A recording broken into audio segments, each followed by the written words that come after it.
Esse vídeo é uma teoria minha. Um conceito breve, resumido, do que Julius Evola dizia da diferença entre o homem moderno e o homem tradicional é que o homem moderno ele se torna, enquanto o homem tradicional ele é. Bom, dito isso, eu vou falar sobre o declínio do homem e de uma certa forma de como ele vai do tradicional para o moderno. Para isso eu vou precisar começar pelo aspecto biológico, pela testosterona. Bom, você já deve saber o que é testosterona, né, o principal hormônio masculino, mas uma coisa que você pode não saber é que os níveis de testosterona no homem vêm caindo e muito nas últimas décadas. Claro que ninguém vai te dizer isso, né, a informação fica escondida. Agora, por que disso? Por que a testosterona nos homens, principalmente no ocidente, vem caindo tanto nas últimas décadas? É até fácil você apontar os sintomas disso, principalmente os comportamentais, né? Ou seja, como o comportamento do homem mudou durante essas décadas. De uma certa forma, como Evola disse, ele deixando de ser tradicional e se tornando moderno. Agora já não é tão fácil traçar as causas do porquê, porque na realidade são várias, né? E algumas dessas causas parecem que não têm nenhuma ligação. Então vamos voltar um pouco na história, para responder a pergunta de quando esse declínio começou. Dependendo de quem você perguntar, a resposta vai ser diferente, mas na minha opinião uma é a mais válida: os anos 50. Durante os anos 50 e 60, teve um grande êxodo rural em boa parte do ocidente. Mais e mais famílias abandonaram o campo e foram para as cidades. Você provavelmente já sabe disso e de como foi toda essa história, porque alguns de seus pais, avós, bisavós provavelmente fizeram parte disso. Eu sei que os meus fizeram.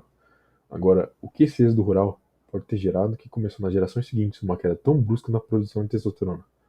Bom, é o que, na minha opinião, a maior causa de todas elas. A maior causa de todas entre o declínio é o conforto. Eu podia ficar aqui horas falando de como eu acho que o êxodo rural pós Segunda Guerra gerou uma reação em cadeia, que sem ela toda essa degeneração pós-moderna nunca teria acontecido, que agora o Ocidente está em ruínas e que o passado na verdade é o futuro, e vai haver uma espécie de êxodo urbano, onde os descendentes de quem saiu da roça vai agora voltar para a roça.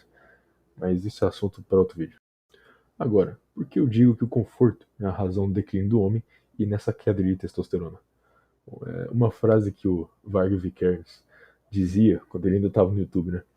Era a seguinte: se você consegue andar, mas você compra uma cadeira de rodas e passa só a usar ela, eventualmente você não vai mais conseguir andar. Explicando melhor, pense na geração anterior que vivia no campo e tirava o seu sustento da terra.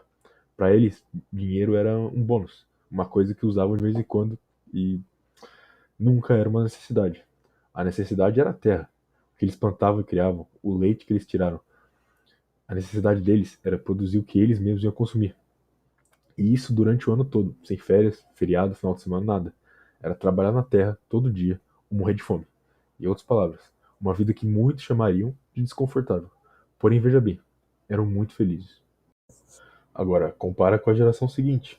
Se mudaram para a cidade, conseguiram um emprego que paga bem. Tô falando dos anos 50 e 60 aqui, né, claro.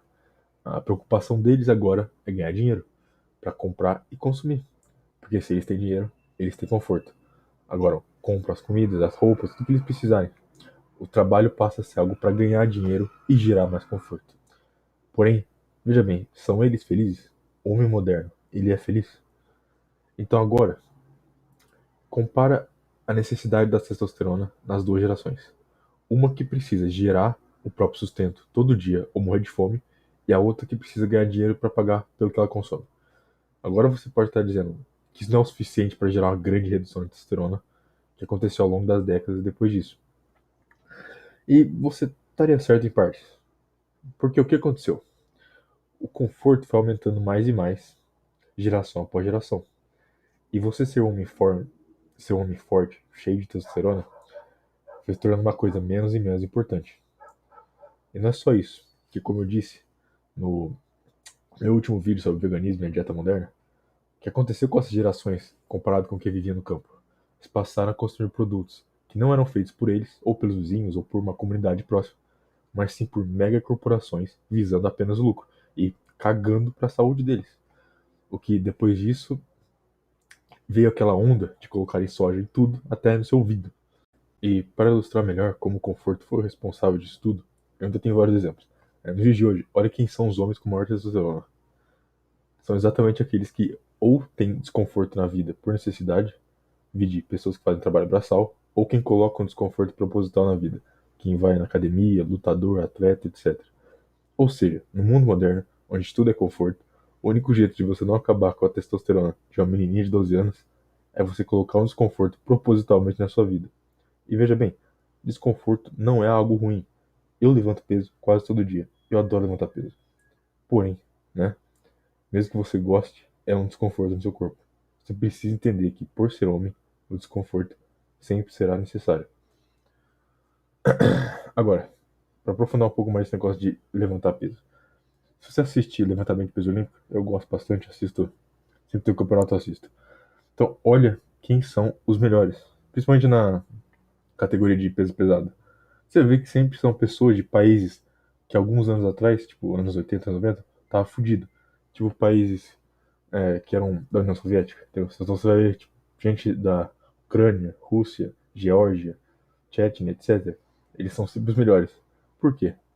Acho que é por causa do desconforto que eles sofreram por não ter comida. Mas isso é um palpite. Eu gosto do exemplo dos chimpanzés contra os bonobos. Olha só, chimpanzés e os bonobos são duas espécies de primatas bem próximas, tanto que é até difícil você diferenciar as duas. Só que tem um porém. A região onde os chimpanzés habitam é uma região muito disputada, com vários outros animais mais fortes e uma escassez de comida. Enquanto os bonobos vivem numa área sem outros animais mais fortes e com comida, principalmente fruta, em todo lugar. Onde eles olham tem uma banana. Qual o resultado disso? Os chimpanzés têm uma estrutura social hierárquica focada nos machos, onde o mais forte e melhor líder é o alfa, e também eles exibem comportamento tribal e territorial bem agressivos, e eles são bem aptos em conflito e brigam entre eles para resolver qualquer intriga que tiver entre eles. É extremamente comum você ver chimpanzé brigando, tipo saindo no tapa. Já os bonobos, eles vivem numa estrutura social matriarcal, onde as fêmeas tomam as decisões.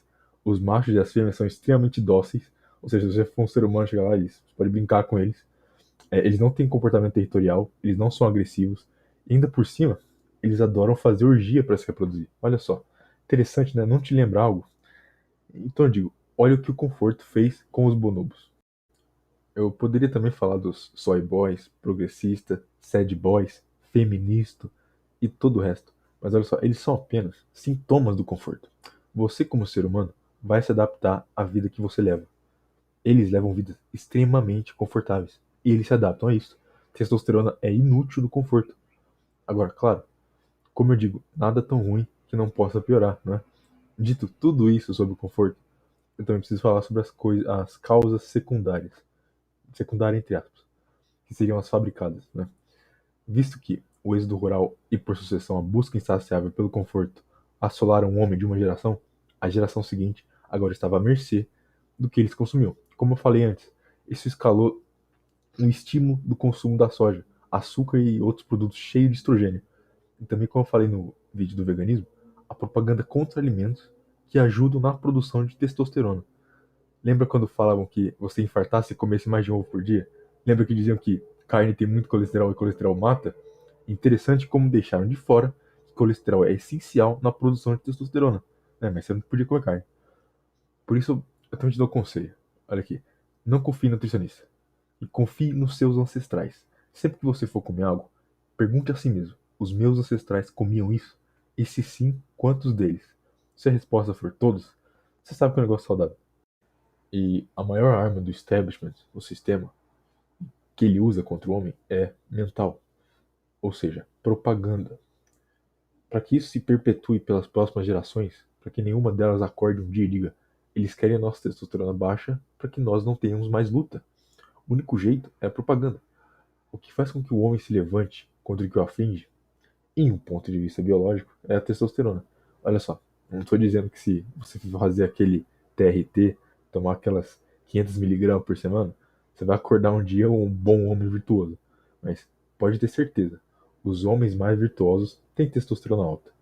E os ímpios sempre terão pulsos mais finos que um canudo, porque eles faltam testosterona. Agora, ninguém questiona quanta testosterona tinham os homens de outras eras. Exatamente porque se hoje nós existimos, é porque eles tinham testosterona o suficiente. Outra forma que eu diria que encaixa na questão da propaganda é a prática um tanto comum, né, de alteração ou ofuscação da história. de uma forma que figuras históricas, no caso grandes homens, líderes e guerreiros, que as gerações futuras deveriam conhecer e saber quem foram, de uma forma que eles poderiam moldar suas identidades com base nos atos de tais homens, mas eles nunca ouvem nem o nome de tais homens. Quem foi Viriato, Vercingetorix, Miyamoto Musashi, Alarico, Galvarino, Leônidas? Todas essas figuras que poderiam inspirar os jovens, que clamam por um ideal masculino, são deixadas de lado, para em vez disso, jovens escutar sobre marxismo e como a ditadura no Brasil matou trilhões. Agora, eu não acho que a intenção globalista é que a testosterona seja extinta e todo homem vira uma trap, né? Se bem que toda propaganda estimulando o consumo de pornografia me levaria a concluir isso. Mas eu acho que a intenção é que todo homem vire um soy boy mesmo. Ou seja, uma casca de um homem. Um homem vazio. Entendeu? Ele é forte o suficiente para produzir e gerar riqueza, mas fraco demais para questionar o sistema. No caso, isso seria o quê? O perfeito escravo. Entendeu? Então, por isso você vê toda a mídia globalista junto nesse ataque a tudo e qualquer coisa masculina. A intenção é tornar você um escravo. A intenção é tornar você num gado.